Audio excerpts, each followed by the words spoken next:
नमस्कार मंडळी, चला आणखी एक छानशा व्हिडिओमध्ये तुमचं स्वागत करीत आहे आणि आजच्या रांगोळीला सुरुवात करते. आजची रांगोळी खूपच सोपी आणि मन प्रसन्न करणारी ही रांगोळी डिझाईन. तुम्हाला ही रांगोळी नक्कीच आवडेल. दरवर्षीप्रमाणे यावर्षीसुद्धा आज माऊलीचे प्रस्थान म्हणजे माऊलीची पालखी पंढरपूरकडे जाण्यासाठी आज आळंदीवरून निघालेली आहे.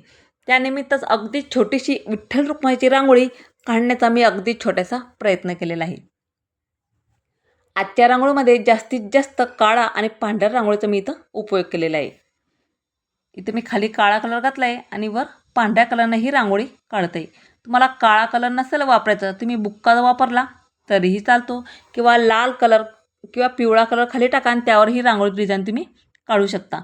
पण मी फक्त काळा कलर आणि पांढऱ्याच रांगोळीचा इथे मी उपयोग केलेला आहे. मला सर काळ्या कलरवर पांढरी रांगोळी उठून दिसेल म्हणून मी जास्तीत जास्त पांढऱ्याच रांगोळीचा इथे मी उपयोग केलेला आहे. म्हणजे काळ्या कलरवर पांढरी रांगोळी उठून दिसते. प्रत्येक विठ्ठलाचे दागिने जे आहे ते सुद्धा मी पांढऱ्याच रांगोळीने तर घालून घेतले आहे. त्यामुळे खूपच सुंदर आणि अगदी सोपी ही रांगोळी डिझाईन आहे. आज माऊलीचं प्रस्थान झालेलं आहे सकाळीच, म्हणजे पालख्या पंढरपूरकडे जाण्यासाठी निघालेत. आज पुण्यामध्ये मुक्काम आहेत. संत ज्ञानेश्वर महाराज माऊली पालखी प्रस्थान हा सोहळा वारकरी संप्रदायातील अत्यंत पवित्र आणि महत्त्वाचा सोहळा आहे. दरवर्षी आषाढी एकादशी निमित्त माऊलीच्या पादुका पालखीत ठेवून आळंदी ते पंढरपूर अशा पायवारीचे आयोजन केले जाते. प्रस्थानाच्या दिवशी आळंदीत मंदिरात सकाळी पहाटेपासून विविध धार्मिक विधींना सुरुवात केली जाते. आळंदीत धोधो पाऊस तर आहेत, पण सगळीकडे हरिनामाचा, विठ्ठलाचा, पांडुरंगाचा गजर आहे. खूप शांत आणि समाधानही वाटते की आपण आळंदीसारख्या ठिकाणी आहेत. म्हणजे आपल्याला हा सर्व सोहळा हा पाहायला मिळतो. आषाढी आणि कार्तिकीचा. कार्तिकेमध्ये पण अशीच गर्दी असते जशी आता पंढरपूरकडे जाण्यासाठी निघालीत, सेम तशीच गर्दी आमच्या आळंदीमध्ये कार्तिकीच्या वेळेस असते. त्यामुळेच हा सोहळा आम्हाला पाहण्यासाठी भाग्य म्हटलं तरी चालतं. खूप शांत आणि समाधानी वाटते हे सगळं पाहून. दरवर्षी आषाढी एकादशीनिमित्त लाखो वारकरी टाळ, मृदुंग, वीणा आणि भगवा पताका घेऊन ज्ञानोबा, माऊली, तुकाराम आणि विठ्ठल विठ्ठल जय हरी विठ्ठल असा गजर करत पायवारी करतात. या वारीत भक्ती, शिस्त, समता, सेवा आणि बंधुभाव याचे दर्शनही घडते. खूप दिवसापासून आळंदीमध्ये धोधो असा पाऊस चालू होता. रस्ते बंद झाले होते, पुलावून पाणी साचलं होतं, त्यामुळे पूलही बंद झाला होता. प्रत्येकाच्याच मनात हा एक प्रश्न होता की आता माऊलीची पालखी कशी जाणार?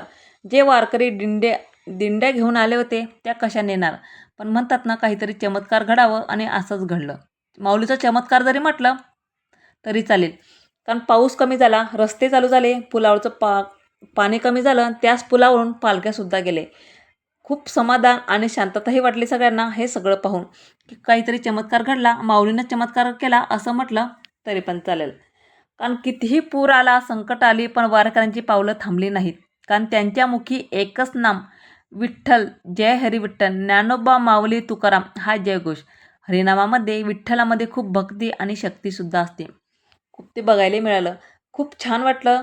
आळंदीमध्ये एवढी गर्दी पाहून. आज सगळं पालख्या ह्या पंढरपूरकडे जाण्यासाठी निघालेले आहेत. आज पुण्यात ते मुक्कामी आहेत. आम्ही दरवर्षी माऊलीला वाटी लावण्यासाठी साई मंदिरापर्यंत हे चालत जात असतो. यावर्षीसुद्धा गेलेलो. म्हटलं चला, कालच मी शॉर्ट व्हिडिओ रांगोळीचा तुमच्यासोबत शेअर केला होता की आज तो लॉंग व्हिडिओचा रांगोळी मी तुमच्यासोबत शेअर करते. मला ही रांगोळी खूपच आवडली होती. म्हटलं चला तुमच्यासोबत पण शेअर करावी म्हणून हा व्हिडिओ कालच काढलेला आहे. आज मी तो लॉंग व्हिडिओ मी तुमच्यासोबत शेअर करत आहे. मी जास्तीत जास्त काळा आणि पांढऱ्या रांगोळीचा इथं काढून विठ्ठल रुक्माई काढण्याचा अगदी छोटासा इथं प्रयत्न केलेला आहे.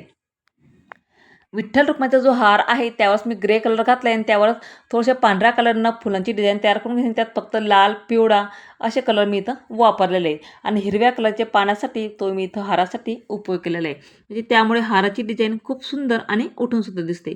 खाली लाल कलरनं घालून त्याने विठ्ठल रुक्माई असं राईट केलेलं आहे. मी हातानंच केलं आहे. तुमच्याकडं साच्या जर असेल तुम्ही त्या डबीच्या मदतीने तुम्ही काढू शकतात. आपली रांगोळी डिझाईन इथं तयार झाली. तुम्हाला माझी रांगोळी आवडली असेल तर एक लाईक नक्की करा. चला तर मग भेटू पुढच्या व्हिडिओमध्ये. तोपर्यंत बाय.